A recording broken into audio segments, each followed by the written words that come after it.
이 시간 저와 여러분이 함께 보실 하나님 말씀은 에스더 2장 12절부터 18절까지의 말씀입니다. 구약성경 에스더 2장 12절부터 18절까지의 말씀.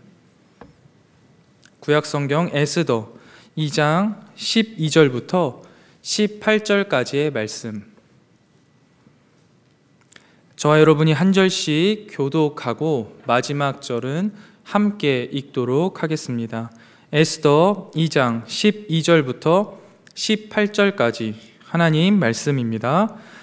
처녀마다 차례대로 아하수에로 왕에게 나아가기 전에 여자에 대하여 정한 규례대로 12달 동안을 행하되 6달은 모략 기름을 쓰고 6달은 향품과 여자에게 쓰는 다른 물품을 써서 몸을 정결하게 하는 기한을 마치며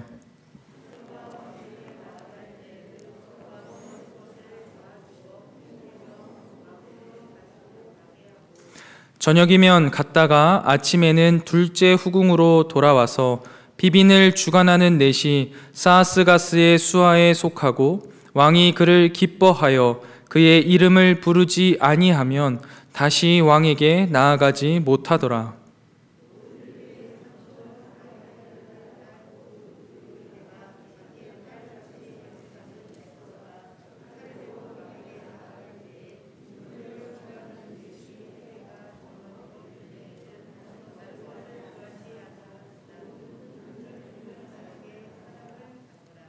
아하수에로 왕의 제7년 10월 곧 데벳월에 에스더가 왕궁에 인도되어 들어가서 왕 앞에 나가니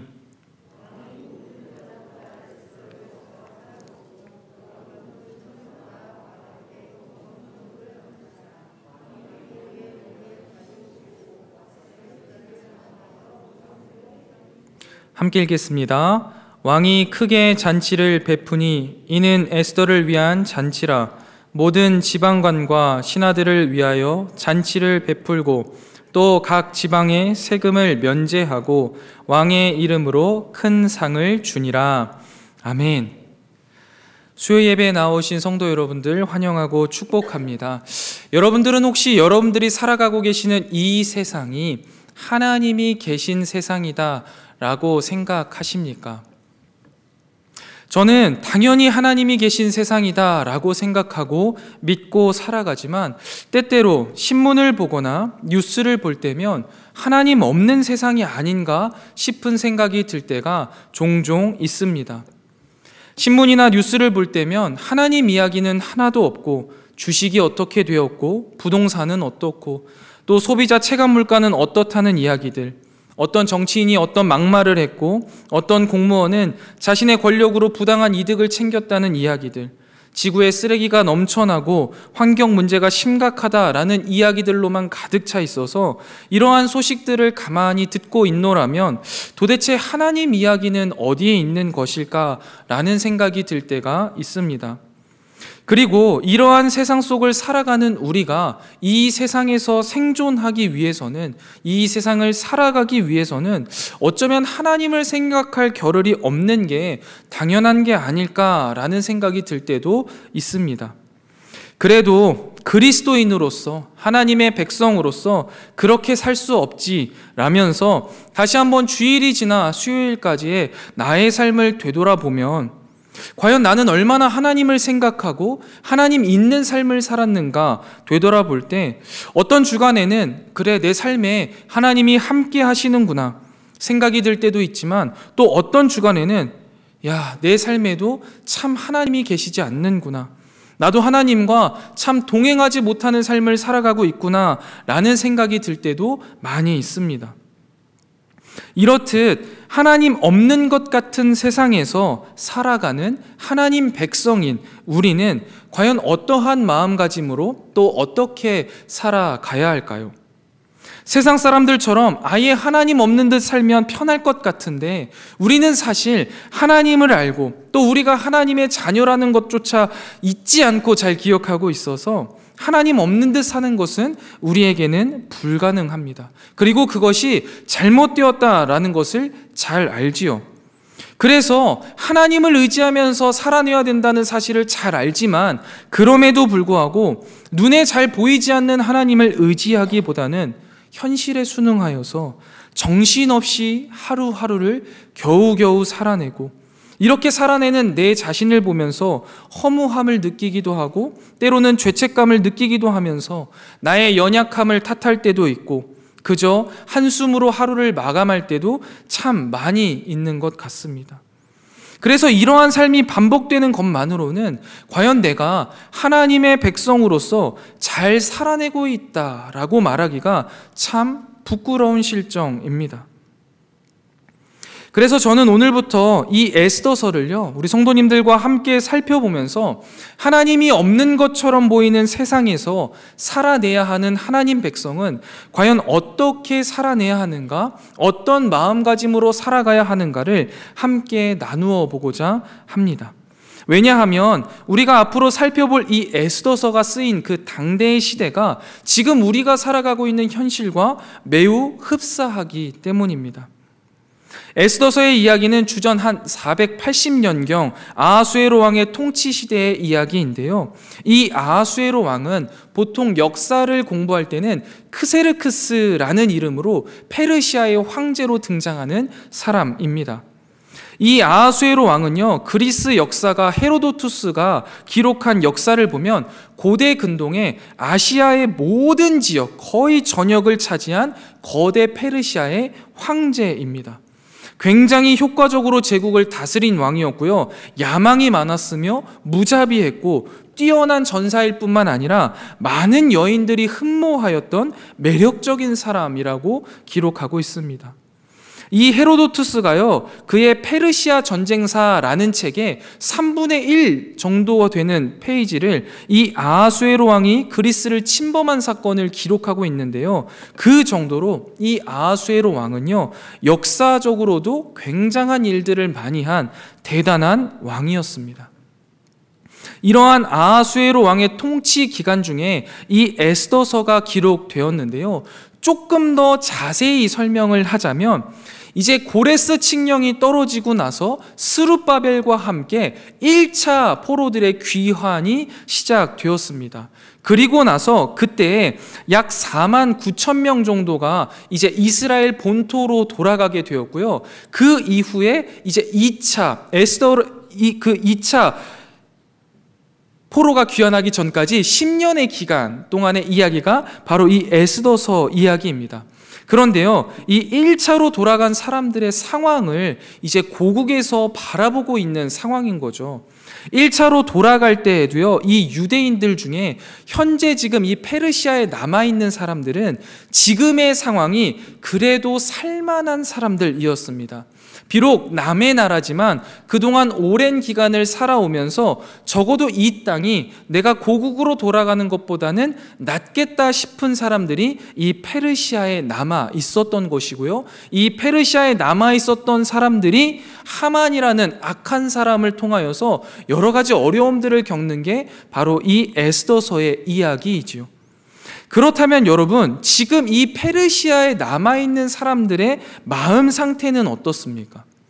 하나님께서 이스라엘 백성들의 죄악으로 인하여서 이들을 이제 이방 땅에서 노예 생활을 하게 하셨고 그 기간이 지나서 회복을 시작하는 시점에 실제로 회복이 시작되는가 싶어서 1차로 돌아간 사람들의 삶을 보니까요, 그렇지 않은 거예요. 다윗 왕의 그 부흥을 이루기는커녕 성벽도 하나 제대로 재건하지 못하고 자신들이 먹고 사는 것조차 힘들고 주변 나라들의 수많은 방해에 쩔쩔매는 모습을 보니, 야, 이거는 고국에 돌아가서는 안 되겠다. 그냥 현실에 안주하면서 이곳에 남아있는 게 그나마 낫겠다라는 심정으로 이곳에 남아있는 사람들이 바로 이 당시 에스더서가 쓰였던 당시 페르시아에 있는 사람들이지요. 하나님의 회복의 약속은 분명히 있었습니다. 그리고 그 약속이 성취되고 있는 이 시작점에 자신들의 눈으로 보았을 때에는요, 하나님이 보이지 않는 겁니다. 뭔가 실제로 손에 잡히는 성과들이 보이지 않는 거죠. 그래서 하나님이 계시지 않는구나, 하나님은 일하시지 않는구나 라고 생각하면서 현실에 그래도 순응하면서 어떻게든 살아내고 버텨내려고 했던 사람들, 당시 유대인들의 삶이 마치 그러했다라는 것이죠. 그런데요, 여러분, 이 당시 이렇게 살았던 유대인들의 이 모습이 마치 이 시대를 살아가고 있는 우리의 모습과 비슷하게 느껴지는 것은 비단 저만의 생각은 아닐 것이라고 생각합니다. 에스더서가 쓰여진 당시의 배경이 이래서 그런지 몰라도 에스더서에는요, 하나님이라는 단어가요, 단 한 번도 등장하지 않습니다. 그래서 이 에스더서는요, 성경 해석사 과정 가운데에서도요, 굉장히 많이 평가절하되었던 성경입니다. 우리가 잘 알고 있는 루터는요, 이 에스더서를요, 맹렬하게 거부하기도 했는데요, 이렇게 말하기까지 했습니다. 이런 책이 성경 속에 없었으면 좋았을 것이다. 차라리 이 에스더서가요, 정경에 들어오지 않았으면 좋겠다라고 말하기까지 했어요.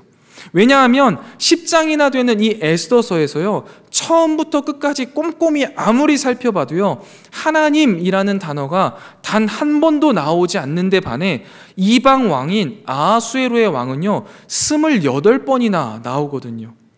율법이나 기도 같은 내용도요, 전혀 없습니다. 우리가 잘 알고 있는 대로 그저 금식 기도 한 번과 또 이방인 독재자의 도움으로 이스라엘 백성들이 겨우겨우 위기를 모면하게 된 것을 기록하고 있는 것처럼 이 에스더서는 철저하게 하나님이라는 것을 보이지 않고 있습니다. 이러한 정황을 유추해 볼 때 이 에스더서가 쓰인 당시의 이스라엘 백성들은요, 하나님 없는 것처럼 보이는 세상에서 살아가는 하나님 백성들이었고, 그들은 하나님이 없는 것처럼 보이는 세상에서 어마어마한 권력을 휘두르고 있는 아하수에로 왕을 왕으로 섬기면서 살아갔던 것입니다. 현실에 순응하면서 살아갈 수밖에 없었던 거예요. 그렇게 버텨낼 수밖에 없었던 것이죠. 그런데 놀랍게도요, 이렇게 버텨내는 그들의 삶이요, 사실 살아가기에는요, 그리 나쁘지 않았습니다. 오히려 괜찮았습니다. 우리가 계속해서 살펴본 것처럼요, 이 아하수에로 왕은요, 매우 능력이 있는 왕이었거든요. 그래서 그가 다스리는 이 페르시아, 바사라는 나라는요, 매우 풍요로웠습니다. 하나님이 없는 것처럼 보이는 세상이었고, 아하수에로가 통치하는 세상이었던 페르시아가요, 굉장히 살기 좋은 곳이었다라는 것이죠. 이러한 모습을 1장부터 2장까지 이제 쭉 묘사하고 있는데요, 우리는 그 중에 이제 가장 후반부 2장 중반을 본 거고요. 1장부터 2장의 모습을 보면요, 크게 3가지 모습으로 이 아하수에로가 다스렸던 세상을 묘사하고 있습니다. 그 모습을 함께 보면서 지금 우리가 살아가고 있는 이 시대와 얼마나 흡사한지, 그리고 이렇게 흡사한 이 세상 가운데에 우리는 과연 무엇을 반면교사로 삼아야 하는지를 함께 살펴보도록 하겠습니다. 아하수에로가 통치하는 페르시아의 모습, 첫 번째 특징은요, 물질적인 풍요입니다. 1장 3절부터 4절을 보면요, 그가 가장 먼저 베푼 잔치에 대한 설명이 등장하는데요, 보시면은 자신들이 다스리는 나라의 모든 장수들과 귀족들과 지방관들을 다 모읍니다. 그리고 180일, 즉 한 6개월이나 되는 시간 동안요, 잔치를 계속해서 배설합니다. 6개월 동안 잔치를 했다라는 거, 어마어마한 것 아니겠습니까? 모든 공직자들을 모아서 한 번에 6개월을 했다라는 것은 아마 아닐 거고, 6개월 동안 순차적으로 이제 수산궁에서부터 가까운 공직자들부터 멀리 있는 공직자들까지 순차적으로 잔치를 배설했다 손 치더라도요, 6개월이나 되는 시간 동안 계속해서 잔치를 베푼 것은요, 어마어마한 풍요로움을 보여주고 자랑하는 것이죠. 그리고 여기서 끝나지 않았습니다. 5절을 보면 이 180일의 잔치가 끝나자마자 또 잔치를 배설합니다. 그런데 이번에는요, 귀천간의 백성을 위한 잔치를 7일 동안이나 베풉니다. 귀천관의 백성을 위한 잔치라고 표현한 것은요, 귀하고 천한 것과 관계없이 모든 백성들을 대상으로 잔치를 베풀었다라는 거예요.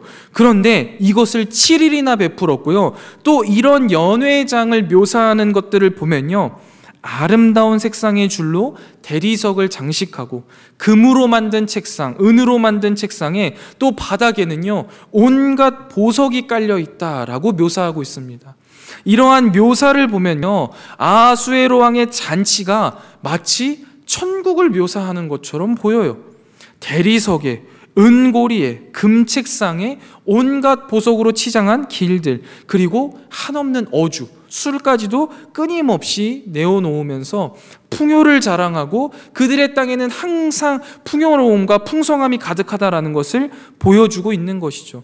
그리고 모든 공직자뿐만 아니라 그 나라 모든 백성들이요, 그런 그의 풍요를 찬양하고 그의 잔치에 함께 참여해서 즐거움과 희락을 누렸습니다. 그곳에서는 즐거움이 끊이지 않았습니다. 거기에다가 1장 14절에 보면 왕후 와스디도 또 잔치를 베풀어요. 2장에 에스더가 왕후가 되고 나서도요, 또 잔치를 베풀어요. 이 정도로 부유한 나라, 물질적인 풍요가 있는 나라가 바로 아하수에로가 다스리는 당시의 바사, 즉 페르시아, 그리고 하나님 없는 세상이었습니다. 사랑하는 성문교회 성도 여러분, 하나님이 없는 것처럼 보이는 세상도요, 이렇게 풍요로울 수가 있어요. 하나님을 따르지 않는 아하수에로가 다스리는 이 세상이요, 풍요가 가득할 수도 있다라는 거예요. 물론 풍요는 하나님께서 주시는 것이 분명하지만 풍요라는 것이 하나님이 우리와 함께 하신다, 혹은 하나님이 나와 함께 하신다의 증거가 되지는 않는다라는 것이죠. 지금 우리가 살아가는 시대도 마찬가지인 것 같습니다. 물질의 풍요가 우리 가운데 가득하지요. 그러나 이 물질의 풍요가 하나님이 우리와 함께 하신다라는 것을 의미하지는 않는다라는 거예요. 특별히 한국 땅에 살고 있는 우리에게는요, 굉장한 풍요가 있다라는 사실을 우리는 분명히 알아야 합니다. 제가 1월 첫 주에 미얀마로 선교지 정탐을 다녀왔는데요, 미얀마 사람들의 하루 평균 일당이 얼마인지 아세요? 오전 일찍 나가서 저녁 늦게 하루 종일 밭일을 하고서 받는 금액이요, 3,000원이라고 합니다. 밭에서 하루 종일 일하고요, 3,000원 받아서 사는 거예요. 그것도 정상적인 남자나 정상적인 여자, 그 밑에는요, 그 이상 그 이하를 받는 거고요. 그런데요 여러분, 그렇게 3,000원을 벌어서요, 그렇게 번 돈으로 산 음식을 선교사님이 오신다고, 또 외국에서 손님이 온다고 해서 내어주시는데요, 그 음식에요, 하나님을 향한 그분들의 사랑이 느껴지더라고요. 교회도 마찬가지였어요. 교회를 갔더니 교회 바닥에 장판도 하나 깔려있지가 않아요. 마이크도 없습니다. 강대상도 없고요, 사이즈는 저희 교회 유치부실 정도 되는데 그곳에 기타 하나 달랑 놓여져 있습니다. 그리고 그곳에서요, 목이 터져라 찬양하고 그곳에서 예배하는데, 아무것도 없이 기타 하나 있는 그곳에서 저는 하나님이 함께 계신다라는 것을 분명히 볼 수 있었습니다. 여러분, 물질의 풍요는 분명 하나님이 주시는 게 맞습니다. 그런데 물질의 풍요가 하나님이 함께 하신다라는 증거가 아니라는 것을 분명히 알아야 합니다. 그래서 우리가 기억해야 할 것은 뭐예요? 우리가 구하고 우리가 추구해야 될 것은 물질의 풍요가 아니라 하나님이 나와 함께 하시는가를 살펴보고 그것을 추구해야 한다라는 것이죠. 굉장히 풍요로웠던 아하수에로의 나라 페르시아에는요, 하나님이 안 계셨습니다. 그러나 물질이 없어도 빈곤할지라도 그곳에 목소리 높여 부르는 찬양이 있고 하나님을 향한 사랑을 고백하는 사람들이 있을 때 그곳에는 하나님이 계셨고 그곳이 곧 천국이었습니다. 사랑하는 성문교회 성도 여러분, 우리의 인생에도요, 이 물질의 풍요보다 더 중요한 가치가 있다는 사실을 잊지 않으셔야 합니다. 하나님을 목소리 높여 찬양하는 우리의 마음이 있어야 되겠고요, 하나님을 향한 우리의 사랑이 넘쳐나 내가 하나님과 함께하고 하나님이 나와 함께 하시는 인생이 되는 것이 우리의 가장 주된 목적이 되시기를 주님의 이름으로 축원드립니다. 두 번째, 아하수에로 왕의 다스리는 페르시아의 특징은요, 엄청난 권력이 있는 나라였습니다. 7절에 보면요, 1장 7절입니다. 모든 사람을 금잔으로 마시게 했는데요, 그 금잔의 모양이 각기 다르다라고 표현하고 있어요. 여기에서 굳이 잔의 모양이 각기 다르다라는 것을 표현한 이유가 뭐냐면요, 이 당시 문화에서 한 나라가 다른 나라와의 전쟁에서 이기고 나면 전리품으로요, 그 나라의 귀한 것들을 다 가지고 옵니다. 그래서 그것을요, 이 잔치에서 사용을 해요. 그런데 이 아하수에로가 다스리는 페르시아가 얼마나 강한 나라였고 얼마나 많은 나라를 점령했는지 수많은 사람들이 금잔으로 술을 먹는데요, 그 잔이 똑같은 게 하나도 없다는 거예요. 그만큼 수많은 나라들의 잔을 다 가져와서 먹어도 될 정도로 권력이 어마어마했다, 힘이 어마무시했다라는 것이죠. 그리고 4절에도 분명히 말하고 있는데요, 아하수에로 왕이 배설하는 이러한 큰 규모의 잔치는 그의 나라의 부함과 위엄의 혁혁함을 나타내고 있다라고도 성경이 말하고 있습니다. 엄청난 권력을 가지고 있고 강한 힘을 가지고 있다라는 것을 자랑하기 위해 이러한 성대한 잔치를 베풀고 잔 하나도 갖지 않을 정도로 준비하는 나라가 바로 이 아하수에로의 나라, 권력을 움켜쥐고 있는 나라라는 것이죠. 하나님 없는 세상에도요, 여러분, 권력이 있습니다. 힘이 있어서요, 다른 나라의 것들을 모두 빼앗아서 자신의 잔치에 사용할 정도로 큰 힘과 권력이 있습니다. 그래서 여러분, 혹여나 내 손에도요, 이것과 같은 권력이 움켜져 있는지 되돌아봐야 돼요. 내 손에 권력이 있어서요, 이 권력을 움켜쥐고 내 마음대로 휘두를 수 있다면 나는 행복하겠죠. 그러나 그곳에는 하나님이 계시지 않습니다. 그저 나의 만족과 나의 만족을 위해 희생된 여러 사람의 아픈 마음만 있을 뿐이죠. 사랑하는 성문교회 성도 여러분, 혹시 여러분들 손에 권력이 있으십니까? 그렇게 큰 권력은 아니더라도 작은 권력이더라도 권력을 움켜쥐고 있으십니까? 그리고 그 권력을 혹여나 마음대로 휘두르고 계십니까? 그곳에는 하나님이 계시지 않습니다. 여러분의 손에 있는 권력을 타인을 위하여서, 하나님을 위하여서 사용하시기 바랍니다. 그때 그곳에 하나님이 함께 하실 것입니다. 그것이 아하수에로 나라와 하나님이 계신 나라의 차이점입니다. 그리고 마지막 세 번째는요, 이 아하수에로의 나라는요, 관대한 것처럼 보입니다. 그런데 속으로는요, 굉장히 개인주의적이고 독단적이며 잔인하기까지 합니다. 1장 8절 말씀을 보면요, 이런 문구가 있어요. 술을 마시는 것도 법도가 있어서요, 억지로 마시지 않게 하고 마음대로 마시게 한다라고 기록되어 있는 거예요. 왕이랑 함께 잔치를 하는데요, 마음대로 마실 수 있어요. 먹고 싶으면 먹고, 안 먹고 싶으면 안 먹고, 누워 먹고 싶으면 누워 먹고, 서 먹고 싶으면 서서 먹고, 이렇게 자유로운 거예요. 그들의 문화는요, 뭔가 관용적이고 관대한 것처럼 보여요. 그리고 여러분들 중에 혹시 계신지 모르겠지만 예전에 영화 300이라는 영화가 있었거든요. 거기에 나오는 그 크세르크스가 이 왕이에요. 아하수에로거든요. 근데 그 왕이 늘 입에 달고 사는 말이 있어요. 그게 뭐냐면 나는 관대하다라는 거예요. 그러면서 스파르타 사람들을 막 이렇게 꼬드기려고 하는데 잘 먹히지 않거든요. 진짜예요. 이 사람은요, 관대함을 보여주고 싶어하는 사람이었어요. 그래서 굉장히 관용적인 문화를 베풀고요, 많은 사람들에게 귀천을 물어나고 잔치를 베풀면서 나의 관대함을 드러냅니다. 그래서 겉으로 볼 때는 매우 관대하고 관용적인 것처럼 보여요. 그런데 10절부터 보면요, 이 사람의 속내가 드러납니다. 자신의 기분이 갑자기 좋아진 거예요. 그래서 왕후를 청합니다. 내 기분이 좋으니 왕후를 청해서 왕과 그 대신들 앞에서 그 아름다움을 뽐내주길 원하는 거예요. 내가 다시 한번 이걸 또 자랑하면서 더 기쁘길 원하는 것이죠. 그런데 아내가 이것을 거절합니다. 왕후가 거절해요. 그러자 이유를 묻지도 않고 따지지도 않고 단칼에 내쫓아 버립니다. 그리고 대신들의 말에 귀를 기울이면서 온 나라에 이것과 관련된 조서를 확 뿌려버리죠. 술은 마음대로 마시게 하면서 자기의 기쁨을 위해서 한 인격체는요, 마음대로 좌지우지하려는 모습을 보면요, 과연 그가 말하는 관대함이 무엇인지 의심됩니다. 오히려 그는 매우 독단적이고 잔인하고 지극히 개인주의적인 성격을 가지고 있다라는 것을 볼 수 있는 부분이죠. 그리고 2장 14절에서도 보면 알 수 있듯이 자신의 왕후를 다시 구하기 위해서 수많은 여인들을 불러서 선을 보면서 단 하루 저녁에 딱 한 번의 만남으로 모든 사람을 판단해버리고 한 번의 기회밖에 주지 않는 각박한 모습도 보이고 있습니다. 여러분, 우리가 살아가고 있는 이 현실의 모습이요, 이것과 너무 딱 맞지 않습니까? 이 사회도요, 요즘 시대를 보면은요, 굉장히 관대한 것처럼 보여요. 네 이야기도 맞아. 내 이야기도 맞고 우리 모두의 이야기가 맞는 거야. 누가 진리라고 이야기하지 말자. 그냥 다 맞다라고 이야기하자라고 하면서 굉장히 관용적인 것처럼 이야기해요. 그리고 이렇게 말하지 않으면 진리가 있다라던가 그것이 잘못되었다라고 이야기하면요, 굉장히 배타적인 사람이라고 이야기를 해요. 그래서요, 여러분, 그렇게 우리 안에 스멀스멀 들어오고 있는 게 무엇입니까? 여러 가지 죄의 문제들이요. 죄가 그렇게 스멀스멀 들어오고 있어요. 특별히 성적인 문제들이요, 이렇게 깊숙이 들어오고 있어요.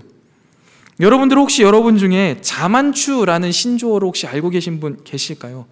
굉장히 젊은 세대, 젊은 감성을 갖고 계신 건데, 처음에 이 자만추가 무슨 의미로 쓰였냐면요, 자연스러운 만남을 추구한다라는 거예요. 그러니까 젊은이들이 만날 때 특별하게 뭔가 선을 본다던가 누구의 소개로 만나는 게 아니라 자연스럽게 만나는 것을 추구한다라는 거였는데요. 근데 이게요, 여러분, 한 번 더 꽈져서 쓰이는 경우가 생기기 시작했어요. 그러면서 어떻게 변형이 되었냐면, 자연스러운 만남을 추구하는 자만추가 아니라 자고 만남 추구로 바뀌었어요. 무슨 말인지 이해도 안 되시죠? 자고 만남 추구예요. 먼저 성관계를 가져보고 성적으로 잘 맞으면 내가 너하고 사귀겠다, 이성교제를 하겠다라는 거예요. 여러분, 이게 말이 되는 겁니까? 그런데요, 이런 게 어느새 젊은이들 사이에서요, 너무나 당연하고 그냥 이렇게 재미있게 그냥 가십거리로 이야기할 수 있는 게 되어버렸어요. 야, 넌 자만추야? 나 자만추야. 이런 이야기들이 너무 쉽게 오고 간다라는 거예요. 여러분, 그래서 이런 거에 대해서 잘못되었다, 안 된다, 그렇게 하면 안 된다라고 말하면요, 포용력이 없다, 이해력이 떨어진다, 라떼 이야기나 한다, 꼰대 같다라는 이야기들을 하는 게 지금의 이 시대예요. 그러면서 여러분, 관용을 이야기해요. 이해해달라는 거예요. 모든 상황을 다 받아들여달라는 거예요. 나를 있는 그대로 받아들여달라고 이야기를 해요. 그런데 여러분, 아이러니하게도요, 자기 자신을 위해서는요, 그 어떤 것이든 희생시키는 것을 당연하게 생각하는 관용과 개인주의가 혼합되어 있는 아주 이상한 시대를 우리는 살아가고 있습니다. 관용을 요구하는데요, 또 지극히 개인주의적이에요. 요즘 20, 30대들은요, 국가나 사회나 회사, 공동체보다요, 자기 개인을 굉장히 중요하게 여기는 세대라고 합니다. 개인을 위해서요, 다른 것들은 얼마든지 희생될 수 있는 거예요. 내가 이 세상의 중심이고 나를 위해서 이 세상이 존재해야 하는 것이죠. 그렇게 생각하는 경향이 매우 짙다라고 해요. 그래서 지금 이 시대에 나타내는 문제점이 뭐냐면요, 급등하는 이직률이라는 거예요. 지난해 사람인이라는 취업 전문 사이트가요, 373개 기업을 대상으로 실시한 설문조사에 따르면요, 대기업, 그다음 중소기업 포함한 56%의 기업들이요, 젊은 직원들의 퇴사와 이직이 기업의 경영을 가장 어렵게 한다라는 결과를 내놓기도 했습니다. 요즘 사회를 살아가는 사람들이 이렇다는 거예요. 날 이해해줘, 날 있는 그대로 받아들여줘. 그런데 나는 지극히 개인적인 나만을 위해서 살아갈 거야 라고 말하는 거예요. 겉으로는 관대한 척해요. 겉으로는 관용을 이야기합니다. 그런데 실제로는 자기 자신밖에 모르는 지독한 개인주의와 이기적인 성향이 짙은 것이 이 시대였고, 아하수에로가 살았던 그 시대, 그 나라의 특징이라는 것이죠. 여러분, 우리는 어때야 합니까? 하나님을 따르는 하나님의 백성은 어때야 합니까? 물론 우리도 관용적이어야겠죠. 그러나 진리 안에서 관용적이어야죠. 진리 외의 것들을 받아들일 수는 없는 거예요. 그리고 개인주의에서 벗어나야죠. 탈개인주의잖아요. 우리는 공동체, 하나로 부르심, 하나님의 백성이라는 공동체성을 끊임없이 회복해야 합니다. 그런데 어느새 교회 안에도요, 이 개인주의가 많이 들어와 있음을 보게 됩니다. 그저 일주일에 한 번 교회에 나와서 설교 듣고 가는 것으로서 신앙생활이 전부가 되었다라고 생각해요. 교회에서 무엇인가를 봉사하고 교회 사람들과 함께 부딪히고 부대끼면서 살아가는 것들을요, 어렵게 생각하고 불편하게 생각합니다. 여러분, 그것은요, 하나님이 없는 아하수에로가 다스리는 세상과 다르지 않습니다. 사랑하는 성목교회 성도 여러분, 우리는요, 관용을 베풀어야 합니다. 어디 안에서요? 진리 안에서 관용을 베풀어야 해요. 그리고 하나 되고 함께하는 것에 공동체성을 회복하는 일에 매우 집중해야 합니다. 그것이 하나님이 다스리는 세상이자 하나님의 백성이 살아가는 방식이기 때문입니다. 여러분, 이 세상은요, 아하수에로가 다스렸던 그 페르시아도요, 풍요로워요. 힘이 있는 사람이 권력을 잡고 휘두르면서요, 그 권력에 많은 달콤한 것들이 우리에게 떨어지고 있는 시대입니다. 그리고 모든 사람들에게 관용을 베푸는 것 같지만 실제로 개인에게 유익이 되지 않는다면 가차없이 제거하고 그 자리를 다시 채우는 시대가 바로 이 시대예요. 그래서 이러한 세상을 묘사하는 데에는요, 하나님이라는 단어가 단 한 번도 들어가지 않을 정도로 하나님 없는 세상이었고, 지금도 여전히 하나님 없는 세상을 우리는 살아가고 있는지 모르겠습니다. 그때나 지금이나 이 세상은요, 별반 다르지 않은 것 같아요. 오히려 지금이 더 악해졌을지도 모르겠습니다. 그래서 대부분의 사람들은요, 부를 부러워합니다.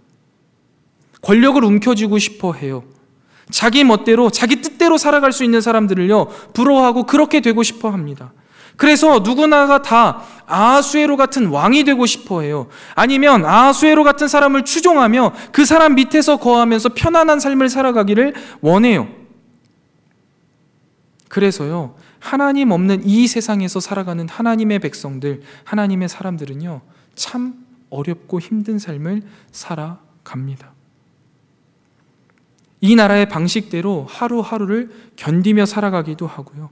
그러면서 때로는 세상과 동화되기도 합니다.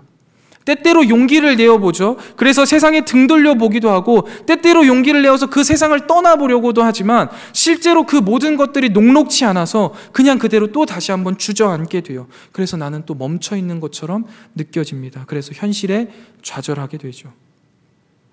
그러나 다시 한번 또 일어나보고 또 다시 한번 넘어져 보는 것, 그게 하나님 없는 것 같은 세상에서 살아가는 하나님 백성들의 삶, 우리네 삶이 아니겠습니까? 그래서 저는요, 그 당시 유대인들을 정죄하고 싶은 마음이 전혀 없습니다. 아니요, 정죄할 수 없다라고 생각합니다. 그들은 그들 나름대로 하나님의 백성으로 살아내려고 애를 쓰고 있는 거예요. 이 시대를 살아가고 있는 우리들도 우리가 처한 현실 속에서 하나님의 자녀답게 살아가기 위해 애를 쓰고 있는 것처럼 말이죠. 그러나 여러분, 한 가지를 꼭 확인하고 싶습니다. 여러분, 우리는 하나님의 백성인데 혹시 여러분들도 아하수에로가 부러우십니까? 진짜 아하수에로가 우리의 왕이 되어도 괜찮겠습니까?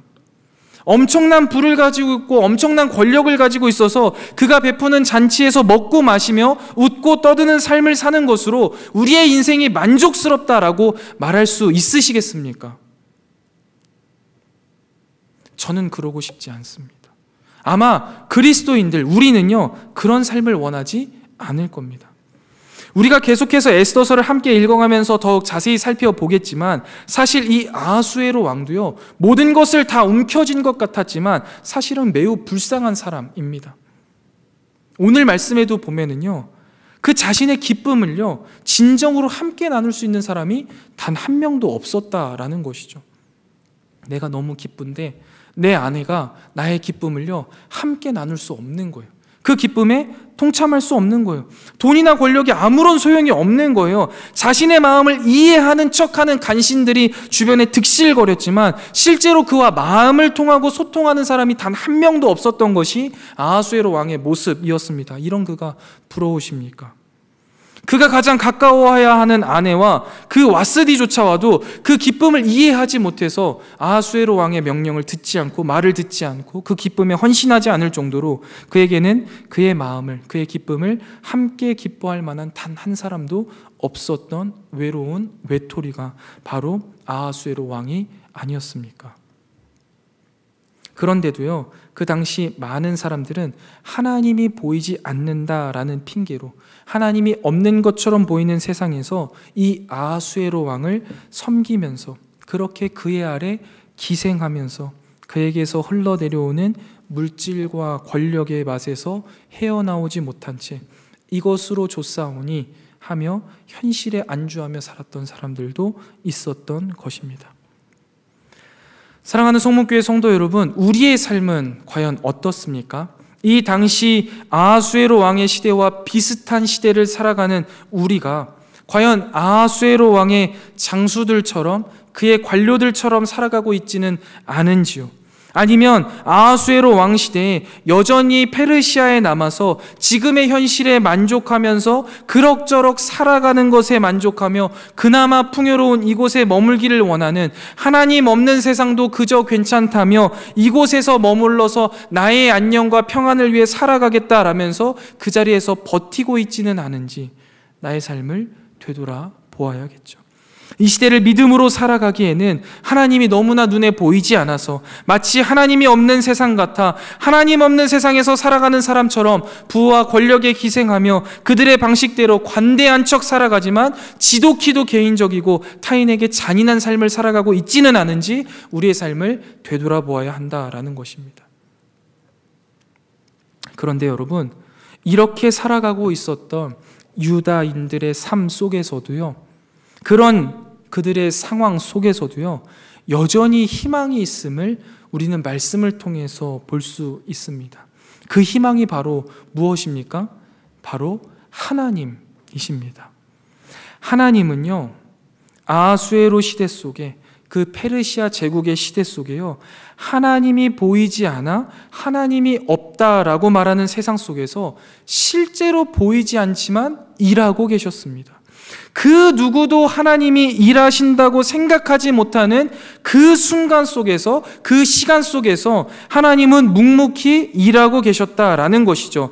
하나님 백성임에도 불구하고 하나님이 보이지 않는다며 하나님에게 등 돌리고 하나님을 배신하고 아하수에로를 따라 살아가는 하나님의 백성을 위하여서 하나님은 일하고 계셨다라는 거예요. 어떻게 일하고 계셨습니까?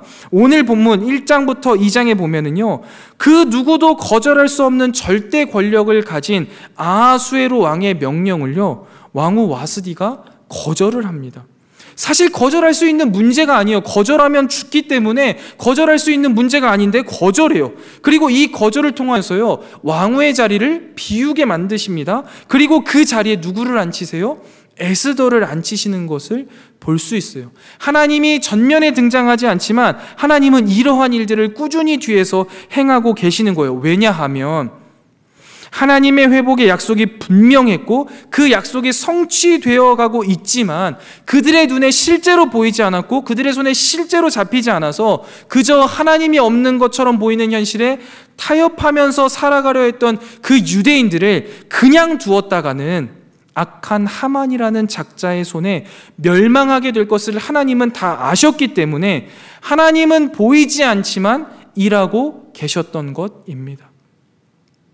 하나님께서 하나님의 백성을 회복시키시기로 이미 약속하셨기 때문에 그 약속을 성취하시기 위해서는 하나님이 눈에 보이지 않아 하나님 없는 세상에서 아하수에로를 따라 살아가고 있는 그 하나님의 백성들일지라도 그들을 지키시고 회복시키셔야 해서 하나님은 하나님이 보이지 않는 세상 속에서도 하나님의 열심으로 하나님의 뜻을 이루어 가고 계셨던 것입니다.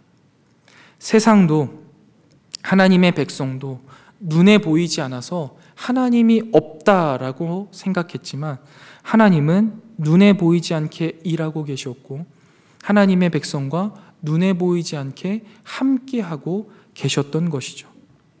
사랑하는 성문교회 성도 여러분, 여러분은 어떤 삶을 살아가고 계십니까? 혹시 여러분들도 여러분들 눈에 하나님이 보이지 않는다라고 생각하고 계시진 않습니까? 보이지 않을지 몰라도 주님은 분명히 우리와 함께하고 계십니다. 그리고 그 하나님은 우리를 위하여서 오늘도 지금 이 순간에도 눈에 불을 켜고 일하고 계시다라는 사실을 우리는 믿는 사람들이 되어야만 합니다. 그래서요 여러분, 저는 이 에스더서의 주인공이요 죽으면 죽으리라 일사각오로 했던 에스더라고 생각하지 않습니다. 우리가 읽는 모든 성경의 주인공은요 각 권에 따로따로 있는 것이 아니라 유일한 주인공은 오직 하나님 한 분이시기 때문이죠. 그리고 그 주인공인 하나님이 영원토록 짝사랑하는 인물이 있는데요, 그 인물이 누구입니까? 바로 나입니다. 우리예요. 그 하나님은요, 영원히 짝사랑을 하세요. 창세전부터 지금까지 계속해서 짝사랑을 해오셨어요. 사랑을 오해받아도, 그 사랑을 배신해도 하나님은 변하지 않으셨고요, 여전히 우리를 짝사랑하시고 단 한순간도 우리를 향한 당신의 열심을 내려놓지 않으시고 당신의 사랑을 내려놓지 않으신다라는 사실을 우리는 기억할 때 비로소 하나님이 보이지 않아 하나님이 없는 것 같은 이 세상 속에서도 하나님의 백성으로 살아낼 힘과 용기를 얻을 수 있습니다. 그리고 이러한 사랑의 모습, 이러한 하나님의 열심을요, 우리가 조금 어려운 단어로 표현하자면 그것이 섭리라고 표현할 수 있습니다. 섭리를 그냥 하나님이 모든 것을 다 아셔, 그리고 하나님이 모든 것을 다 하셔 라고만 이해한다면요, 저는 섭리를 너무 작게 표현하는 것 같습니다. 섭리는요, 그냥 하나님이 모든 것을 아시고 모든 것을 행하시는 게 아니라 하나님을 향한 우리의 짝사랑인 거죠. 우리를 사랑하셔서 우리가 당신을 오해하고 배신해도 언제나 우리를 위하여서 시시각각 변하는 우리의 마음 상태에 맞추어서 우리에게 사랑을 고백하시고 일하시는 것, 그것이 바로 하나님의 사랑, 즉 섭리라고 말하는 게 저는 맞다라고 생각합니다. 그리고 이 섭리가 있기 때문에 하나님 없는 세상을 살아가는 백성인, 하나님의 백성인 우리에게 희망이 있는 것이죠. 사랑하는 성문교회 성도 여러분, 이 하나님의 섭리를요, 마음 깊이 붙잡으시기를 축원드립니다. 그리고 이 섭리를 믿고 나아갈 때 우리는 비로소 하나님 없는 세상에서 하나님의 백성으로 살아갈 수 있습니다. 하나님의 섭리를 믿게 되면은요, 하나님이 보이지 않는 세상 속에서, 하나님 없는 세상에서 믿음으로 살아내게 됩니다. 그래서요, 나 자신에게 기대하기보다는요, 하나님의 일하심을 기대하게 돼요. 그래서 좋은 일이 생기면요, 하나님께 먼저 감사하게 돼요. 슬픈 일이 생기면요, 하나님께 기도하게 되는 거예요. 이렇듯 하나님의 섭리를 믿는 사람은요, 하나님 없는 세상에서 하나님을 위해서 보이지 않는 곳에서 자신의 작은 삶을 내어드리는 삶을 살아가게 됩니다. 요즘 새해를 맞아서요, 신년 신방을 좀 다니고 있는데요, 말씀을 준비하면서 이제 신방했던 한 청년의 고백이 떠올랐어요. 어린 시절부터 교회 반주자로 쓰임 받았대요. 그러면서 참 감사하고 기쁜 일도 많았는데 힘들고 어려운 일도 많았다라고 하더라고요. 저희 아내도 이 반주자를 쭉 했었어가지고 참 많이 힘들었다라는 걸 좀 그나마 잘 알고 있거든요. 교회 반주자분들이 수고가 진짜 많으세요. 그런데 반주를 처음에 시작할 땐 친구들 3명이서 같이 시작했대요. 초등부 때부터 쭉 올라왔는데 고등학교 3학년이 되니까 같이 하던 친구들이 입시를 준비하느냐고 다 그만두게 됐대요. 근데 이 청년은 똑같이 입시를 준비하는 과정 가운데에서도요, 이제 다른 친구들은 그만뒀지만 반주를 이제 계속해서 감당했던 거예요. 그리고 그때는 참 힘들고 시간도 없는 것 같았고 어려웠는데 지금 와서 되돌아보니까요, 그때 그게 너무 감사하다는 거예요.